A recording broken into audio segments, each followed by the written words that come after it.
दोस्तों, एक दिन मैं मार्केट में गया अपने बॉस का कुछ सामान लेने के लिए। उन्हें कुछ सामान मंगाया था और मुझे को कई बार चक्कर काटने पड़े उस दुकानदार के पास। और एंड में जाके दुकानदार मेरे से क्या बोलता है कि आप तो महान चूतिया हैं, आप इस धरती पे पैदा क्यों हुए? आप जैसा चूतिया आदमी तो मैंने कभी देखा नहीं। मैंने कहा क्यों भाई? तो मैं उसकी बात को समझ गया। मैंने कहा हाँ भाई, मैं चूतिया हूँ। अब तू बता मुझे कि चूतिया क्यों बोल रहा है? तो बोला भाई मैं इसलिए बोल रहा हूँ, आपका बॉस आपको बार बार चक्कर कटवा रहा है, आप पे विश्वास नहीं कर रहा है। मैंने कहा भाई ये तेरे को कैसे मालूम? भाई मुझे मालूम है कि मेरा मालिक, मेरा बॉस या मेरा मैनेजर मुझ पर कितना विश्वास करता है, ये मुझे मालूम। तुझे को क्या मालूम? अरे आप चक्कर काट रहे हो बार बार। नहीं भाई, मैं एक चक्कर नहीं, मैं 10 चक्कर काटूंगा, 100 चक्कर काटूंगा। तेरे को कोई दिक्कत है? माने अगर आपकी जगह पे मैं होता तो मैं उसको चकमा दे देता और लगभग 4-6 हज़ार रुपये में आज ही मैं कमा लेता। 4-6 हज़ार नहीं तो करो 1,000 तो मैं आज कमा लेता। तो आपको ऐसे करना चाहिए। मैंने कहा देख भाई, मेरी करनी मेरे आगे, उसकी करनी उसके आगे, तेरी करनी तेरे आगे। और तेरी सोच तेरे को सलाम, मेरी सोच मेरे को सलाम। मुझे क्या करना है? क्योंकि सबसे पहले कोई भी गलत काम करने से पहले जो देख रहा है तो मैं स्वयं अपने आप को देख रहा हूँ। मेरा ज़मीर कभी गवाही नहीं दे सकता कोई भी गलत काम करने के लिए। और दूसरा देख रहा है वो परमपिता परमेश्वर, जिसको मुझे हिसाब देना है। वो मेरे एक हर पल का हिसाब रख रहा है। तो मैं ऐसी गलती क्यों करूं? क्योंकि ये जीवन, इंसान रूपी शरीर, ये बार बार नहीं मिलता है, ये एक ही बार मिलता है। इसमें हम पर डिपेंड करता है कि हम ऐसे कर्म कर जाएं कि हमारे जाने के बाद लोग हमें याद करें, हम जैसा बनना चाहें, हमारे विचारों से प्रेरणा लेना चाहें, और हमारी हर जगह वाहवाही हो पीछे, भली मौका ना हो।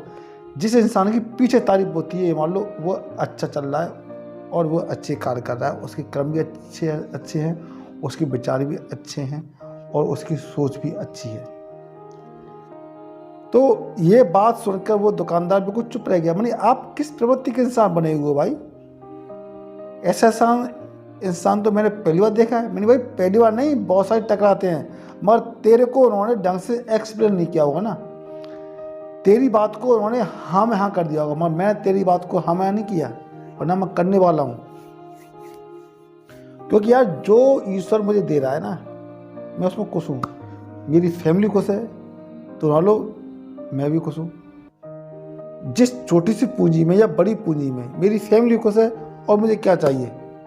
कुछ भी नहीं चाहिए। अपनी मेहनत की कमाई चाहिए मुझे, और हर इंसान को मेहनत की कमाई फलती है। 10 हाथों उंगलियों की कमाई फलती है आपकी। शॉर्टकट तो आप पैसा कमा लेते हैं, कुछ भी करके कमा लेते हैं, धोखा दे के, चाबाजी करके, झूठ बोल के, मगर वो सुकून कुछ पल के लिए होता है, वो पैसा कुछ पल के लिए होता है। और उसमें आप चाहते हो कि आपको खुशियाँ मिल जाएं, सुख मिल जाए, कभी नहीं मिलेगा। कुछ महीने के लिए या कुछ साल के लिए आपको मिल जाएगा, मगर ज़िंदगी भर के लिए आपको सुकून, खुशियाँ, आपको मान सम्मान कभी नहीं मिलने वाला। मान सम्मान कब मिलता है? जब आप अच्छे कर्म करते हैं, आपके विचार अच्छे होते हैं, आप ईमानदार होते हैं, आप अपने मालिक के प्रति पूरा समर्पण होते हैं, और आप उसके लिए हर समय यही सोचते हैं कि उसका अच्छा हो, उसका अच्छा हो, अपना नहीं। या अपना तो भगवान बैठा हुआ है देखने के लिए। अब भगवान को क्या करना है क्या नहीं करना है हमें कोई टेंशन लेनी नहीं। भगवान हमको सही टाइम पे 2 वक्त का खाना दे रहा है, हमारी फैमिली खुश है, तो हम उसको ज़्यादा की उम्मीद नहीं मत करो। ज़्यादा उम्मीद करो, इच्छा भी करो, बड़ा जितना बड़ा सोचोगे उतनी बड़े बनोगे, ये भी सत्य बात है। मगर ये सत्य बात कब होती है? जब आप पूरी मेहनत के साथ अपने सपने साकार करने के लिए लगते हैं। किसी को धोखा दे के, किसी के साथ विश्वासघात करके, किसी को चालबाजी से मार के, किसी के साथ बेईमानी करने से, किसी के पैसा हड़प लेने से ऐसा कुछ भी नहीं होता है। ये चीज़ कुछ पल के लिए अच्छी होती हैं, लॉन्ग टर्म के लिए ये बिल्कुल भी अच्छी नहीं होती है। तो ये जीवन हमें एक बार मिलता है, तो एक बार में ऐसा कुछ कर जाओ यारो कि दुनिया देखती रह जाए। दुनिया आपके जाने के बाद दुनिया आपकी तारीफ करे, आप जैसा बनना चाहे, आपके विचारों को सदियों तक याद किया जाए। धन्यवाद।